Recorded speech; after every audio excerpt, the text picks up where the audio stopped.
Stoke-on-Trent is famous for three things: pottery, football, but most of all, oatcakes. But what about the rock and metal music scenes? Welcome to Potters Go Underground.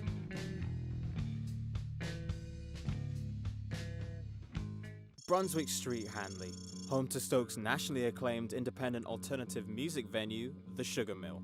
Opened in 1994, they have hosted numerous bands that have gone on to become commercial successes. Bands such as The 1975, You Me at 6, and Biffy Clyro.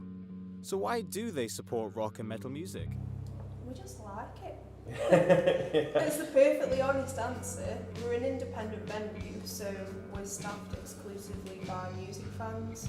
So we book kind of what we're passionate about, or what we think the people of Stoke-on-Trent will be passionate about. You know, we started promoting Biffy Clyro when they first started, and they were playing here to sort of 30 odd people. Biffy played it so many times. They're like the house band They at really one point. were. It was before I started working here, but I've definitely seen Biffy Clyro with about 100 people in the room. I've seen like 4 or 5 different gigs with it. And now, headlining festivals, selling arenas out. Rock music is dead.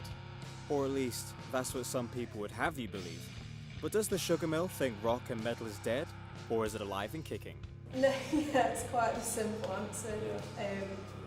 I think the first time that there was ever a headline printed saying that rock and roll was dead was sometime in the late 50s, and it hasn't died since then. It'll go through phases where the Radio 1 A-list is full of rock, metal, indie, whatever denomination of guitar music you want. Or for a while R&B might be king, for a while dance music might be king, but there's a bit of a cyclical nature to music. Every genre has its sort of peaks and troughs, doesn't it? Yeah. But there's always going to be that hardcore that when it's having its trough, they're going to stay loyal to it and keep going to the gigs and supporting it, and it just means that those people are going to be there plus more when it has a resurgence. That made us curious to find out what it was like to work as a promoter and be a part of a band. So we ventured back to Brunswick Street to the stage door where we interviewed Rob Hunt, owner of Functional Onion Promotions and guitarist for local band Bleak Zero. I've been on the Stoke metal scene for, pretty much most of my life, in and out in different bands throughout the years. I tend to get contacted by bands through my social network page, Functional Onion, which is the name I put bands on under. It's kind of eclectic, it's not just metal that I put on, but I tend to put a lot of like the heavier side of things on. Some up-and-coming bands dream of becoming a commercial success, but which is more important, being in a band to make money or for the love of making music? I don't think I've ever made any money out of any bands I've ever been in.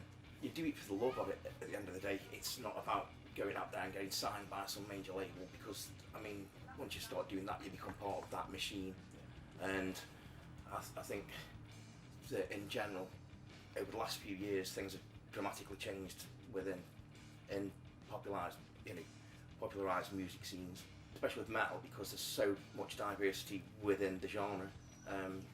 We have, again, from the very minimal and slow, like bands like Sun, that don't even have a drummer, and that play really, really heavy, slow music to really quick stuff. For instance, your power violence bands and grindcore. This begs the question, is there enough commercial exposure for rock and metal music here in Stoke? Or are bands even interested in becoming a commercial success in the first place? Given that it is hard for bands to become a success, what does it take for new bands to become successful? It depends where you're standing with that commercial sort of aspect of it, because a lot of the bands that I sort of know and I deal with are not interested in that kind of approach. They don't really have the aspirations to make it big kind of thing, because it's very niche genre. What does the future hold for rock and metal music in Stoke?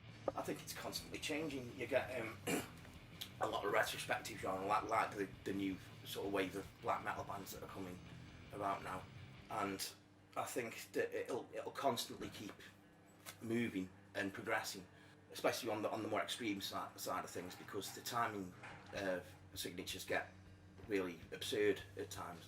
you've got this, the scene here, the underground, the rigger, 11, the what's the exchange. There's plenty of places for people to go and play in bands and watch bands, and I don't think any of those places are going anywhere. But even if any of us went anywhere, Yeah. then the music could outlast all of us. And I don't think it's going to go away at all. I mean, it's got longevity, and as long as people are interested in that alternative side of things, then it will thrive. So, we have discovered becoming commercially successful isn't always the #1 priority in new bands, and that the rock and metal music scene in Stoke-on-Trent is very much alive and well. This has been Potters Go Underground. I'm Rob Hunt. Been on the music scene. Can we start again? Yeah, it's alright. This is what you're going to get from me because I'm under pressure now, so I can't talk properly. It's alright, we'll make a blooper reel and you'll be voting it, Rob. Well, yeah, you're gonna have to use a lot of them kind of tones in there. And Yeah. listen to you. My name's Rob Hunt. I've been on. Shit, Rick. I should have had a script for this, man. It's on the sheet, so I just kind of made it up.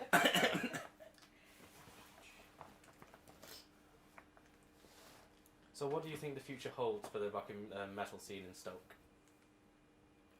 Do you want me to answer it again? No, I got your answer. I just missed the question. Fair dues. Oh.